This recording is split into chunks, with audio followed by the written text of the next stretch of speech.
ബംഗാളിന്റെ railway മേഖലയിൽ വലിയ മാറ്റങ്ങൾക്ക് വഴിയൊരുക്കുന്ന നിരവധി വികസന പദ്ധതികൾക്ക് അംഗീകാരം ലഭിച്ചു. സംസ്ഥാനത്തിന്റെ ഗതാഗത സംവിധാനത്തെ കൂടുതൽ ആധുനികവും കാര്യക്ഷമവുമാക്കാൻ ലക്ഷ്യമിടുന്ന 61 പ്രധാന പദ്ധതികളാണ് ഇപ്പോൾ പ്രഖ്യാപിച്ചിരിക്കുന്നത്. കേന്ദ്ര റെയിൽവേ മന്ത്രി അശ്വിനി വൈഷ്ണവും ബംഗാൾ മുഖ്യമന്ത്രി സുവേന്ദു അധികാരിയും സംസ്ഥാന സെക്രട്ടേറിയറ്റിൽ നടത്തിയ കൂടിക്കാഴ്ചയ്ക്ക് ശേഷമാണ് ഈ നിർണായക പ്രഖ്യാപനങ്ങളുണ്ടായത്. വടക്കുകിഴക്കൻ സംസ്ഥാനങ്ങളിലേക്കുള്ള പ്രധാന പ്രവേശന കവാടമാണ് ബംഗാൾ. അതുകൊണ്ട് തന്നെ രാജ്യത്തിന്റെ വിവിധ ഭാഗങ്ങളുമായുള്ള റെയിൽ ബന്ധം ശക്തിപ്പെടുത്തുന്നത് ഏറെ പ്രധാനമാണ്. ഈ ലക്ഷ്യം മുൻനിർത്തി ഏകദേശം 1 ലക്ഷം കോടി രൂപയുടെ വികസന പ്രവർത്തനങ്ങളാണ് സംസ്ഥാനത്ത് നടപ്പാക്കാൻ തീരുമാനിച്ചിരിക്കുന്നത്. റെയിൽവേ, മെട്രോ, ചരക്കു നീക്കം, സ്റ്റേഷൻ വികസനം തുടങ്ങിയ മേഖലകളെയെല്ലാം ഇതിന്റെ ഭാഗമാക്കും. ഈ പ്രഖ്യാപനങ്ങളിലെ ഏറ്റവും ശ്രദ്ധേയമായ പദ്ധതി ന്യൂഡൽഹിയിലെയും വടക്കൻ ബംഗാളിലെ സിലിഗുരിയെയും ബന്ധിപ്പിക്കുന്ന ബുള്ളറ്റ് ട്രെയിൻ സർവീസാണ്. രാജ്യത്തിന്റെ പ്രധാന നഗരങ്ങളിലൊന്നായ ന്യൂഡൽഹിയിൽ നിന്ന് സിലിഗുരിയിലേക്ക് അതിവേഗ യാത്രാ സൗകര്യം ഒരുക്കുകയാണ് ലക്ഷ്യം. നിലവിൽ മണിക്കൂറുകളോളം നീളുന്ന ഈ യാത്ര ഭാവിയിൽ വളരെ കുറച്ചു സമയത്തിനുള്ളിൽ പൂർത്തിയാക്കാൻ സാധിക്കും. ലക്നൌ,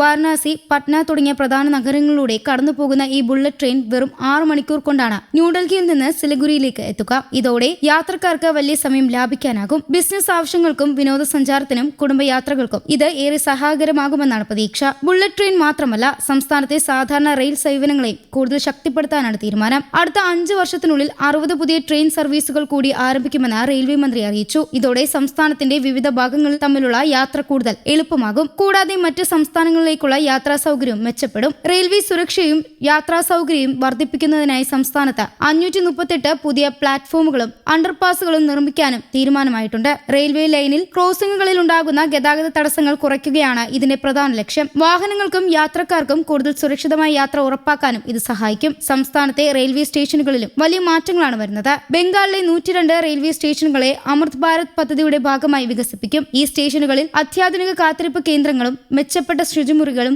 യാത്രക്കാർക്കുള്ള സൗകര്യങ്ങളും ഡിജിറ്റൽ വിവര സംവിധാനങ്ങളും എന്നിവ ഉൾപ്പെടുത്തിയുള്ള നിരവധി വികസന പ്രവർത്തനങ്ങൾ നടപ്പാക്കും. യാത്രക്കാരുടെ അനുഭവം കൂടുതൽ മെച്ചപ്പെടുത്തുക എന്നതാണ് ഈ സ്റ്റേഷൻ വികസന പദ്ധതിയുടെ പ്രധാന ലക്ഷ്യം. സ്റ്റേഷനുകളുടെ രൂപവും സൗകര്യങ്ങളും മാറുന്നതോടെ കൂടുതൽ ആളുകൾ റെയിൽ യാത്ര തിരഞ്ഞെടുക്കുമെന്നാണ് പ്രതീക്ഷ. കൊൽക്കത്ത മെട്രോ സേവനത്തിലും വലിയ വികസന പദ്ധതികളാണ് പ്രഖ്യാപിച്ചിരിക്കുന്നത്. അടുത്ത 5 വർഷത്തിനുള്ളിൽ 60 പുതിയ മെട്രോ റെയിലുകൾ അനുവദിക്കുമെന്ന് അധികൃതർ അറിയിച്ചു. പുതിയ ട്രെയിനുകൾ എത്തുന്നതോടെ സർവീസുകളുടെ എണ്ണം വർദ്ധിപ്പിക്കാനും യാത്രക്കാർക്ക് കൂടുതൽ സൗകര്യം ഒരുക്കാനും കഴിയും. കൊൽക്കത്ത നഗരത്തിൽ ദിവസേന ലക്ഷക്കണക്കിന് ആളുകളാണ് മെട്രോയെ ആശ്രയിക്കുന്നത്. പുതിയ മെട്രോ എത്തുന്നതോടെ തിരക്ക് കുറയുകയും കൂടുതൽ വേഗത്തിലുള്ള സൗകര്യപ്രദമായ യാത്ര ചെയ്യാൻ സാധിക്കുകയും ചെയ്യും. ചരക്ക് നീക്ക രംഗത്തും വലിയൊരു പദ്ധതി പ്രഖ്യാപിച്ചിട്ടുണ്ട്. ബംഗാളിലെ ദാൻകുനിയെയും ഗുജറാത്തിലെ സൂറത്തിനെയും ബന്ധിപ്പിക്കുന്ന കിഴക്ക് പടിഞ്ഞാറ് ചരക്ക് നീക്ക ഇടനാഴി യാഥാർത്ഥ്യമാക്കാനാണ് തീരുമാനം. രാജ്യത്തിന്റെ കിഴക്കൻ ഭാഗത്തു നിന്ന് പടിഞ്ഞാറൻ ഭാഗത്തേക്ക് ചരക്കുകൾ വേഗത്തിലെത്തിക്കാൻ ഇത് സഹായിക്കും. ഈ ഇടനാഴി നിലവിൽ വന്നാൽ വ്യാവസായിക മേഖലയ്ക്ക് വലിയ മേൽനോട്ടമാകും. ചരക്കുകളുടെ ഗതാഗത ചെലവ് കുറയ്ക്കുകയും കൂടുതൽ വേഗത്തിൽ ഉൽപ്പന്നങ്ങൾ ലക്ഷ്യസ്ഥാനത്തിലേക്ക് എത്തിക്കാനാവുകയും ചെയ്യും. ഇതിലൂടെ പുതിയ നിക്ഷേപങ്ങൾക്കും തൊഴിലവസരങ്ങൾക്കും സാധ്യത വർദ്ധിക്കുമെന്നാണ് വിലയിരുത്തൽ.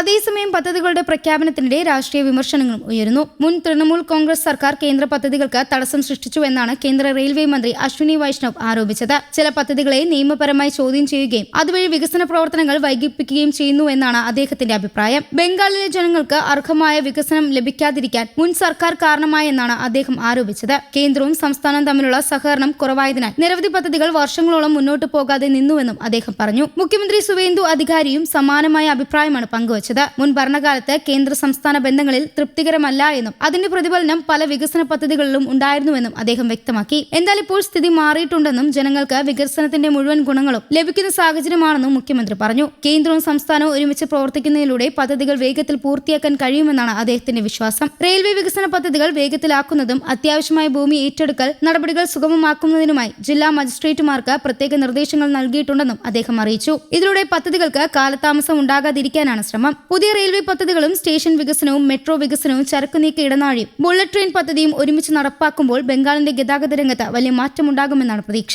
യാത്രക്കാരുടെ സൗകര്യവും വർദ്ധിക്കുന്നതിനൊപ്പം വ്യാവസായികം, വ്യാപാരം, വിനോദസഞ്ചാരം തുടങ്ങിയ മേഖലയ്ക്കും ഈ പദ്ധതികൾ വലിയ പിന്തുണ നൽകും. അടുത്ത ഏതാനും വർഷങ്ങൾക്കുള്ളിൽ ബംഗാളിന്റെ റെയിൽവേ ശൃംഖലയെ രാജ്യത്തെ ഏറ്റവും അത്യാധുനിക സംവിധാനത്തിലൊന്നായി മാറ്റുക എന്ന പ്രതീക്ഷയാണ് സംസ്ഥാനവും കേന്ദ്രവും. വികസനത്തിന്റെ പുതിയ അധ്യായത്തിലേക്കുള്ള ഒരു വലിയ ചുവടുവയ്പായാണ് ഈ പദ്ധതികളെ വിലയിരുത്തുന്നത്. News desk Kerala Kaumudi.